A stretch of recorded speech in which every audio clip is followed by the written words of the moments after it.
Hi guys, welcome back to Delhi in Telugu. First time కనుక మీరు నా ఛానల్ చూస్తుంటే please subscribe, like, share, comments.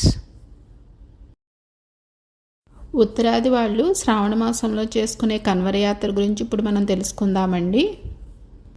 మన క్యాలెండర్కి వీళ్ళ క్యాలెండర్కి డిఫరెన్స్ ఉంటుందండి. వీళ్ళ చాంద్రమాన క్యాలెండర్ ప్రకారం వీళ్ళకి ప్రతి పౌర్ణమి నుండి కొత్త మాసం మొదలవుతుంది. కావిళ్ళతో గంగా జలాన్ని మోయటాన్ని కన్వర్ యాత్ర అంటున్నారండి. అలాగే మోసే వాళ్ళని కన్వర్యాలు అంటున్నారు. వీళ్ళు శ్రావణ మాసంలో శివుని విశేషంగా పూజిస్తారండి. శివునికి ప్రతి సోమవారం ప్రత్యేకమైన పూజలు చేస్తారు గంగాజలంతో. జూలై 23న మనం మాస శివరాత్రి అంటాం కదండి. వీళ్ళు అలాగే దీన్ని శ్రావణ శివరాత్రి లేదా మాసిక్ శివరాత్రి అని అంటున్నారు. ఆ రోజు వీళ్ళకి చాలా ప్రత్యేకమండి. ఈ గంగాజలాన్ని వీళ్ళు కాలినడకతో కావిళ్ళు వేసుకుని తీసుకురావాలండి. అందుకని వీళ్ళు వాళ్ళ పరిసర ప్రాంతాలకు దగ్గరలో ఉన్న గంగా నదికి వెళ్తారండి. అంటే ఇప్పుడు ఇక్కడ ఢిల్లీకి దగ్గరలో హరిద్వార్ ఉంది కాబట్టి వీళ్ళందరూ హరిద్వార్ నుంచి ఈ గంగాజలాన్ని తెచ్చుకుని వాళ్ళ స్థానిక దేవాలయాల్లో కానీ లేదా ప్రసిద్ధ ఆలయాల్లో శివుడికి కానీ అభిషేకిస్తారండి. ఈ యాత్ర ఆడవాళ్ళు పెద్దవాళ్ళు కూడా చేస్తున్నారండి. అలాగే వీళ్ళు చాలామంది కాలికి చెప్పులు కూడా లేకుండా నడుస్తున్నారు. ఈ యాత్ర జరిగిన అన్ని రోజులు రోడ్లన్నీ చాలా సందడిగా ఉంటాయండి. చూడటానికి చాలా ఆహ్లాదంగా అనిపిస్తుంది వాళ్ళని అలా చూస్తుంటేని. అలాగే వీళ్ళకి రోడ్ సైడు ఒక రోప్ లాగా వేస్తారండి. అంటే వీళ్ళు ఆ రోప్ సైడే నడుస్తారనమాట. అంటే ఆ కావిడి కింద పెట్టకూడదు, ప్లస్ ఆ నీళ్ళు కింద పడితే మళ్ళీ వాళ్ళ యాత్ర అంతా మొదటికాడి నుంచి చేయాలండి. అందుకని వాళ్ళు ఆ నీళ్ళు అనేది చాలా ఇంపార్టెంట్ కాబట్టి వాళ్ళకి రోడ్ సైడ్ ఒక రోప్ కడతారు. ఆ రోప్ సైడే నడుస్తున్నారు వాళ్ళు. వాళ్ళకి ఎవరైనా ఎదురెళ్ళినా కానీ పోలీసులు వాళ్ళు చూసుకుంటున్నారండి, వాళ్ళకి ఎదురు రాకుండాను. అలా మన సంస్కృతిని రక్షించుకోవడం కూడా మన అందరి బాధ్యత కదండి. ఇదంతా చాలా మంచి విషయాలు కదా ఇవన్నీ కూడా. ఈ యాత్ర చేస్తున్న అన్ని రోజులు వీళ్ళ ఆహార నియమాలు కూడా చాలా కఠినంగా ఉంటాయండి. వీళ్ళు ఎక్కడ పడితే అక్కడ తినరు అంట. అలాగే వీళ్ళు పడుకుని లేచిన తర్వాత స్నానం చేసి కానీ ఆ కావిడేది ముట్టుకోకూడదని అంటున్నారు. వీళ్ళకి రాత్రి మాటలు కూడా ఉత్సాహపరచడానికి పాటలు అవి పెడుతున్నారండి. అంటే స్థానికంగా ఎక్కడ పడితే అక్కడ రెస్ట్ రూమ్స్ అవి ఏర్పాటు చేస్తున్నారు. అంటే టెంట్ లాగా వేస్తున్నారు. అక్కడ వాళ్ళు కాసేపు కూర్చుని విశ్రాంతి తీసుకున్నప్పుడు పాటలు అవి కూడా పెట్టి వాళ్ళని ఉత్సాహం పరుస్తున్నారండి. అదేమి చిన్న దూరం కాదు కదా, వందల మైళ్ళ నుంచి వస్తున్నారు కదా. వాళ్ళకి ఏదో ఒక టైంలో వాళ్ళకు కూడా కొంచెం అలుపు అనేది ఉంటుంది కదండి. వాళ్ళ ఇంటికి వెళ్ళే వరకు వీళ్ళు ఇవన్నీ కూడా చాలా జాగ్రత్తగా కాపాడుకుంటారండి. ఇలా వందల మైళ్ళు నడవాలంటే చాలా దృఢ సంకల్పం ఉండాలండి. వాళ్ళ మైండ్ సెట్ కూడా చాలా స్ట్రాంగ్గా ఉండాలి.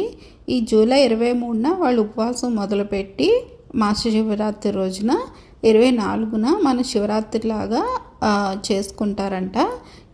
ఈ జలంతో అభిషేకం చేస్తారు. శివుడు అభిషేక ప్రియుడు కదండి. అందుకని వాళ్ళ స్థానికంగా దేవాలయాల్లో కానీ లేదా ప్రముఖ ఆలయాల్లో, అంటే ఇప్పుడు కాశీలో కానీ హరిద్వార్లో కానీ రిషికేశ్లో కానీ అలా ప్రముఖ ఆలయాల్లో కూడా ఇవ్వచ్చు అంటండి. వీళ్ళు కూడా చేసుకుంటారు. వాళ్ళ కోరికలు నెరవేరుతాయని, లేదా శివుడు అలాహలం తాగినప్పుడు ఆ బాధల నుంచి ఉపశమనం పొందటానికి ఈ జలాన్ని కూడా అభిషేకం చేస్తారని నమ్ముతారండి. అలాగే వీళ్ళ కోరికలు కానీ లేదా శివ అనుగ్రహం అంటే ముక్తి మార్గంలో నడిచే వాళ్ళు కూడా ఈ యాత్ర చేస్తారంటండి. హరిద్వార్ అయితే అసలు ఖాళీగా ఉందండి, అంత రష్గా ఉంటుంది. ఈ కావిడికి డెకరేషన్ కూడా చేస్తున్నారండి. అంటే కొంతమంది పువ్వులతోని, కొంతమంది బాణంలాగా, కొంతమంది ఏమో ఫ్లాగ్లు అవి కూడా డెకరేషన్ చేస్తున్నారు.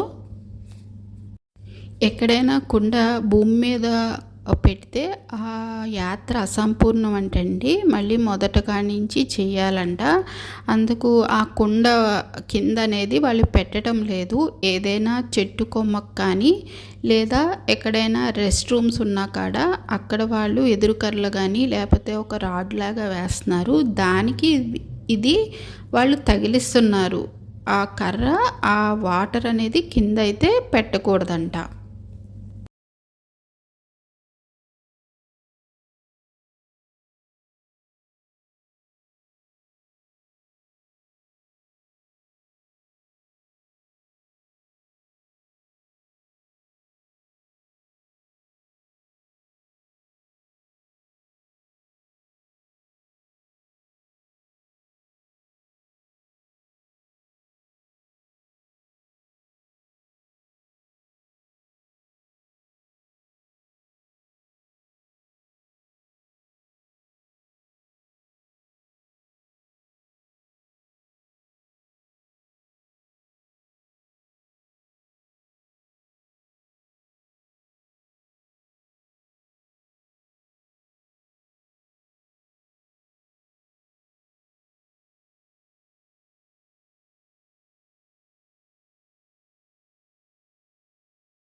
ఇలాగ స్థానికంగా గుడారాలు వేస్తున్నారండి. అక్కడ వీళ్ళు వాళ్ళ తెచ్చుకున్న కావిళ్ళు పెట్టి విశ్రాంతి తీసుకుంటున్నారు. మీరు ఇక్కడ కొంచెం జూమ్ చేసుకొని చూస్తే కరెక్ట్గా తెలుస్తుందండి. వాళ్ళు తెచ్చుకున్న కావిళ్ళన్నీ కూడా ఇక్కడ పెడుతున్నారు. లేదా ఏదైనా చెట్టు కొమ్మ కూడా పెట్టుకోవచ్చంట. వాళ్ళు అలా కూడా చేస్తున్నారు. శివనామస్మరణతోటి ఈ యాత్ర ముందుకు సాగుతుందండి. ప్రతి సంవత్సరం కూడా వీళ్ళందరూ కూడా ఈ యాత్ర ఇలాగే జరుపుకుంటారు. ఈ కన్మరి యాత్ర వాళ్ళ స్థానిక శివాలయాల్లో కానీ లేక ప్రముఖ శివాలయాల్లో కానీ అభిషేకం చేసుకుంటారండి. లేదా వాళ్ళు చేయించుకుంటారు. వాళ్ళు మొక్కుకునే విధానాన్ని బట్టి ఈ యాత్ర శ్రావణ మాసంలో పూర్తవుతుందండి. వాళ్ళు జలాభిషేకం చేసుకుంటారు.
ఈ యాత్ర గురించి నాకు తెలిసినదంతా మీతో షేర్ చేసుకున్నానండి. ఒకవేళ మీకు ఎవరికైనా ఈ యాత్ర గురించి తెలిస్తే నాకు తప్పకుండా కామెంట్ సెక్షన్లో తెలియజేయండి.